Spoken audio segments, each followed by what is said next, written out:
J'ai pris des petits de côté, du coup j'ai pris des petits bonbons. Ce qui est pratique, c'est que quand il n'y a pas beaucoup d'enfants qui viennent, ils en restent. Et du coup j'ai ressorti un vieux téléphone, genre l'iPhone 5S. Regardez ça, ça fait tellement longtemps. Un petit iPhone 5S pour en occasion quoi, parce que c'est mon téléphone filme, donc c'est un peu impossible de filmer sinon quoi. Hello!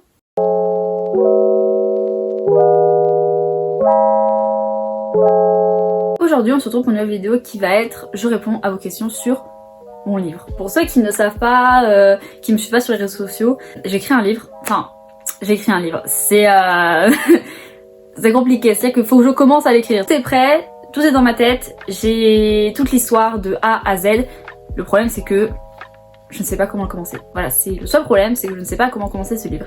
Mais du coup, je vous ai demandé sur Instagram de me poser quelques questions sur le processus, sur l'histoire, les plots, les tropes, enfin plein de questions sur n'importe quoi. Et donc je vais y répondre. Donc c'est pour ça que j'ai sorti mon vieux téléphone, parce que comme c'est l'autre qui filme, mon téléphone qui filme, bah faut bien que je réponde aux questions d'une manière. Donc voilà, j'ai ça comme question. C'est pas énorme, mais c'est des questions qui sont très bien pensées et qui peuvent avoir un beau développement. Donc ce sera pratique d'y répondre simplement. Alors, première question qui, je pense, est la plus logique. De quoi ça parle? On va suivre l'histoire de Cordelia, qui donc est la princesse impériale et donc future impératrice de Elsila. Elsila, c'est la ville où elle est, ça et tout. Si je peux, je vous mets une image juste ici de la map. Voilà, de la map que j'ai créée tout simplement. Voilà, donc c'est le monde que j'ai créé. Cette Cordelia donc n'a pas de pouvoir magique. Sauf que le truc, c'est que normalement, tout le monde dans la famille impériale a des pouvoirs. Genre vraiment, c'est pas obligatoire, mais c'est vraiment genre si t'en as pas, c'est bizarre. Et donc, elle va partir à la recherche d'une île qui apparemment permettrait de faire, entre guillemets, sortir ces pouvoirs-là. Et pour ça, ils vont engager quelqu'un qui connaît la mer comme personne. Alors pas des gardes, parce que vous dire sinon, c'est trop gentil, sinon clairement, on va engager Asher, qui est le pirate le plus connu Elsila.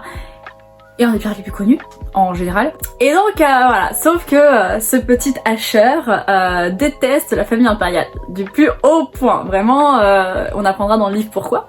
Mais il déteste. Et donc il se dit, j'ai pas envie quoi. Sauf que ils vont lui promettre une énorme somme d'argent.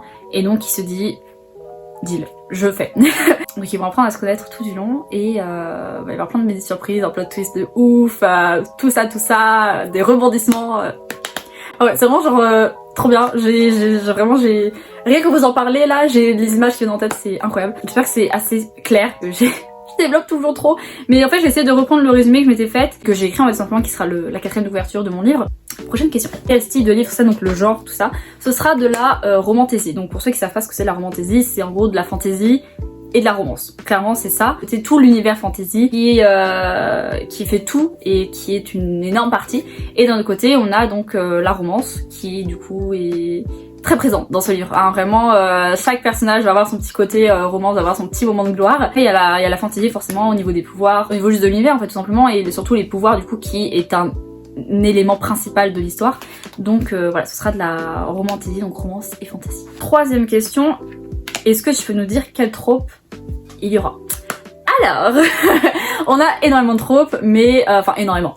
On en a pas mal quand même, dont mes préférés. Vraiment mes tropes préférés sont dans ce livre. De toute façon, quand on écrit un livre, je pense que on veut mettre nos tropes qu'on adore le plus. Donc, dans mon livre, on aura l'Enemies to Lovers. Je pense que ça paraît très logique. On aura un One Bed Trope. On aura Nightmares Trope. On aura le Who Did This To You. On aura un bal. On aura quoi d'autre encore? Dagger to the Throat. Donc pour ça, c'est en gros la dague sous la gorge. Touche-la et je te tue. On a ça. Oui, on l'aura. Ouais. Ah non mais je vous dis, hein, ça va être une pépite ces livres. Après les tropes principales qu'il y aura. En vrai j'espère que ça vous intéresse et tout. C'est quelque chose genre que c'est mes tropes principales, clairement. Mes tropes principales et préférées. Et vraiment j'adore. Ensuite, depuis combien de temps es-tu sur ce projet? Alors, ça fait très longtemps. Enfin très longtemps. Ça va. C'est en juin ou juillet. Quelque chose par là. Je sais que j'avais fait la map en août, j'avais fait les personnages également en juillet, août, par là, tout ça. Et ensuite ça a juste suivi le cours, tout ça. Donc ouais, ça fait un peu plus d'1 an que j'y suis dessus. Où j'ai pris tout ce temps à du coup créer les personnages, à faire leurs portraits, parce que du coup j'ai tous leurs portraits que j'ai fait sur le site Artbreeder. Incroyable, vraiment ce site est beaucoup trop bien. Il est compliqué à comprendre au début, mais une fois qu'on l'a en main, hyper simple à faire. La map je l'ai fait sur Incarnate il me semble. J'ai fait également les fiches personnages, donc toute l'histoire des personnages, leur nom, leur prénom, leur âge, leur anniversaire, ce qu'ils aiment pas, leurs points communs, leurs défauts, leurs qualités, pareil, ce qu'ils aiment, ce qu'ils détestent, la famille, leur emploi, enfin vraiment tout dans les moindres détails. J'ai également fait les fiches de ville, donc c'est-à-dire que j'ai mis plein de catégories pour chaque ville en fait, et donc on a par exemple la population, l'histoire de la ville, son paysage, enfin son environnement. J'ai déjà écrit la 4ème de couverture quoi. Donc voilà, donc ouais, ça fait plus d'1 an que j'y suis dessus et il faut vraiment que je commence à écrire parce que sinon ça va... ça traîne quoi. Alors j'ai une question qui est revenue entre guillemets 2 fois. On a quelle est ta source d'inspiration et des auteurs qui t'inspirent au quotidien. Si j'ai des auteurs qui m'inspirent au quotidien, j'ai beaucoup aimé donc les livres de Le Grishaverse en fait déjà que je me suis inspirée mais que j'ai essayé au niveau du fait qu'elle ait inventé en fait des mots tout simplement pour du langage ou inventer certains mots pour la monnaie par exemple, pour les différents types de personnes ayant des pouvoirs, tout ça. Et donc je me suis juste inspirée de ça dans le sens où j'ai créé moi aussi mes mots, j'ai un vocabulaire dedans, tout ça, qui reste assez simple, hein. C'est-à-dire qu'on n'a pas énormément non plus de vocabulaire, ça reste vraiment très simple, on a juste pour les pouvoirs, la monnaie et quelques petits trucs, genre un truc de médecine particulier, tout ça, mais c'est vraiment genre hyper simple. Genre quand je dis médecine, croyez pas que c'est toute une panoplie, non vraiment genre 2 trucs je crois, comme ça. Ensuite, pour tout ce qui est plus pirate, je me suis inspirée, je pense que vous le voyez, de Daughter of the Pirate King, donc de Tricia Lavenseller, parce que c'est un peu au niveau des pirates, et donc je me suis inspirée un peu de ça sur... surtout au niveau, moi c'est surtout des habits et du comportement que je me suis un peu inspirée de ça. Et sinon, question du coup, donc quelle est ta source d'inspiration? L'inspiration, je dirais au niveau de mes... juste comme ça, c'est vraiment mon imagination quoi. J'ai plein d'autres histoires, hein. Croyez pas, dans ma tête là ça fume, mais à un point vous imaginez même pas. Vraiment j'ai énormément d'imagination, on m'a toujours dit Nora t'as une imagination débordante. C'est totalement le cas. Et donc ouais, j'ai vraiment juste me suis dit, tiens, mais si en fait la fille elle pouvait juste faire ça, ça, ça et ça. Et puis d'un coup je me dis, oh, mais je pourrais très bien faire ça en fait pour mon livre et tout. Et en fait je pense à une autre, ça me fait passer à une scène. Et en fait je m'imagine une scène et du coup cette scène je la retiens parce que je me retiens quasiment tout. J'ai pas besoin d'écrire sur papier, je m'en souviens la plupart du temps. C'est une scène que je garde en tête en mode celle-là faudrait que je la place à un moment. Donc voilà, donc ouais, ma source d'inspiration vraiment c'est ma tête. Clairement c'est ma tête, ma plus grande source d'inspiration c'est vraiment ma tête quoi. Ensuite, comment tu te motives à écrire? Alors le truc c'est que du coup, je ne suis pas motivée, enfin si. Si on parle pas de l'écriture dans le sens où j'arrive pas, j'ai envie d'écrire vraiment, mais c'est le prologue que j'arrive vraiment pas à écrire, c'est un frein vraiment. Comment je me motive? Parfois en fait, la plupart du temps, je suis une personne qui n'aime pas quand on a un planning, dans le sens où je fais aujourd'hui il faut que je fasse ça, ça, ça et ça. Ça peut m'arriver où parfois je suis en mode ok je vais être à fond organisée, au final je fais même pas la moitié parce que c'est un truc que je me suis obligée à faire. Donc la plupart du temps c'est j'arrive dans ma chambre comme ça et je vois mon ordi et puis en fait machinalement je prends mon ordi, je l'allume et puis bizarrement j'atterris sur ma fiche personnage, ma fiche de ville ou alors sur Pinterest pour alimenter les esthétiques des livres, enfin de mes personnages, des villes et tout. Là je vous mets mon Pinterest juste ici, si vous voulez aller voir j'ai des tableaux quoi sur mes livres, tout ça et tout, si ça vous intéresse d'aller voir un peu l'univers, un peu voir à quoi ça va ressembler tout ça. Me dire qu'il y a quand même pas mal de gens sur les réseaux qui attendent mon livre, parce que je le tease pas mal quand même, et qui me disent vraiment genre on attend ton livre Nora. Même ma famille me dit Nora on attend ton livre, je suis en mode oui. donc voilà, j'ai mes potes aussi qui me disent faut que t'écrives là, tu n'écris plus, ça va pas du tout, donc voilà. Donc vraiment j'ai beaucoup de gens qui attendent mon livre, donc il faut que je m'y mette quoi, c'est tout. Et la dernière question qui va être entre guillemets la plus... pas compliquée mais qui est peut-être la plus longue, je sais pas. Est-ce que tu mets beaucoup la pression, finir l'écriture, faut que ça plaise, etc. Oui, énormément. Dans le style où la pression, je me la mets pour finir l'écriture, c'est pas tant que c'est une pression. Parce que je me dis, en vrai, je me dis quand même, Nora, faut que tu finisses l'écriture parce que là c'est plus possible. Mais c'est pas une si grande pression que ça. Je m'en mets un petit peu, mais c'est pas non plus la plus grande pression. Je pense que la plus grande pression que j'ai, c'est au niveau que ça plaise. Parce que c'est un peu une sorte de métier de rêve que j'adorerais avoir. C'est-à-dire être écrivaine, ce serait être une autrice, ce serait incroyable pour moi. Donc vraiment, c'est une sorte c'est un rêve quoi. Donc j'aimerais que ça plaise pour pouvoir en faire mon métier tout simplement. Et également, j'en ai parlé avec une amie il y a pas longtemps par rapport à ça, c'est la diversité. C'est-à-dire que de plus en plus sur les réseaux sociaux, on demande à ce qu'il y ait de la diversité dans les livres parce que c'est quelque chose qu'on cherche et que plus de personnes soient représentées, ce que je comprends totalement, je suis complètement d'accord avec ça. Et c'est ce que j'ai fait en fait. Dans mon histoire, j'ai une personne qui est bi, une personne qui est lesbienne et une personne qui est qui est gay. Voilà, j'ai oublié le mot. On parle là-dessus. Et en fait, la seule chose dont j'ai peur, c'est que les gens viennent, entre guillemets, critiquer mon livre en disant mais c'est pas du tout comme ça que qu'on aurait aimé être représenté. Enfin, plein de gens qui vont venir me critiquer en ce sens, mais c'est pas écrire ça. Alors, c'est ça qui me fait peur, c'est que je suis une personne qui ne fait pas partie de cette communauté, donc je ne sais pas vraiment comment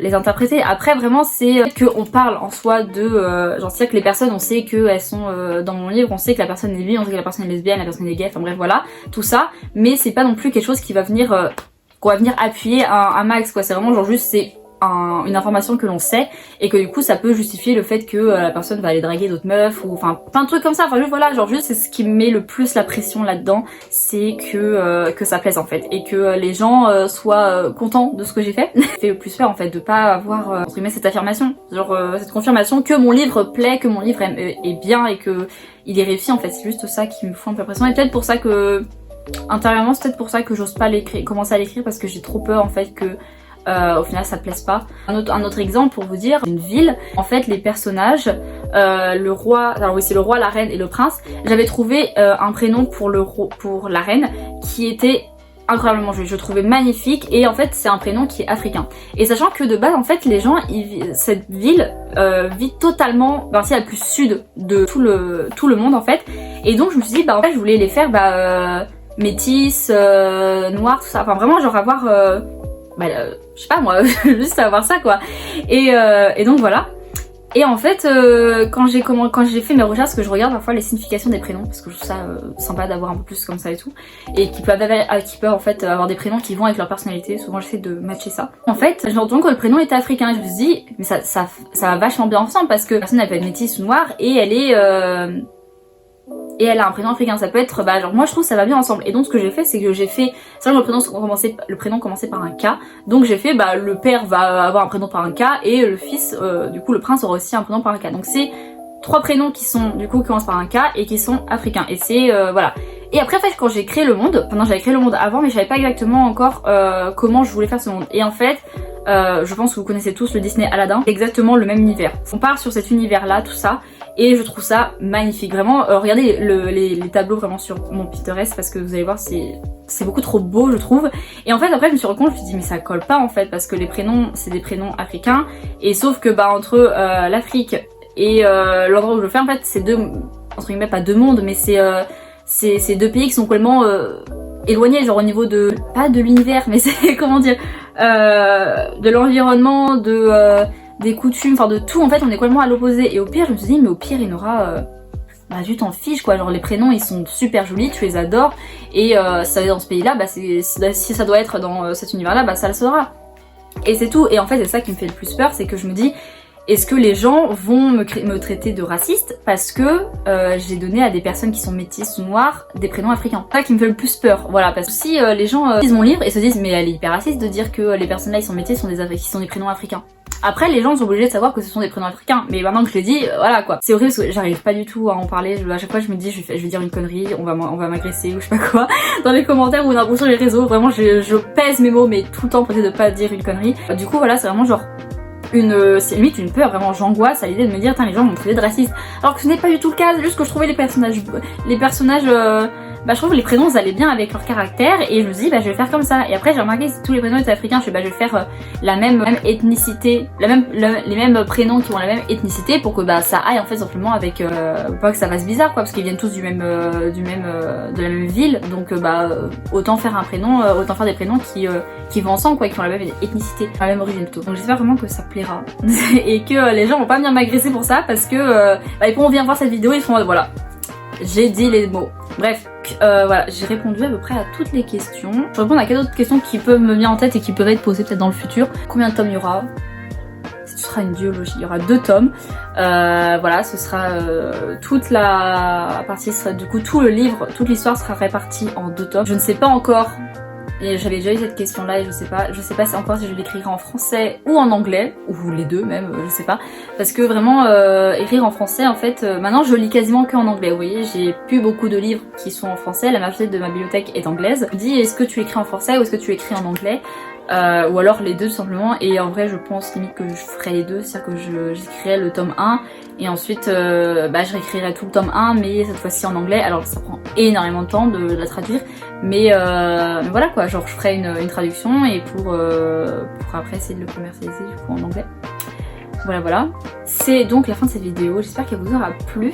J'avais vraiment envie de faire ça parce que j'en parlais beaucoup sur tous les réseaux sociaux, et je me dis une vidéo à plat sur TikTok et Insta c'est un peu moins possible.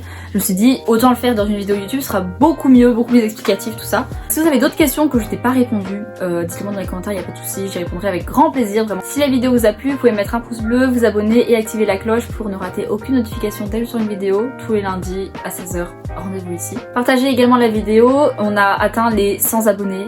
Merci énormément, vraiment c'est comme je disais dans les autres vidéos, c'est rien pour ça devrait pas être rien mais c'est 3 chiffres quand même, ça fait déjà beaucoup pour moi. Vraiment merci énormément, ça me fait extrêmement plaisir de voir que mon contenu vous plaît tout ça. Et du coup je vous retrouve lundi prochain pour une autre vidéo. Bye.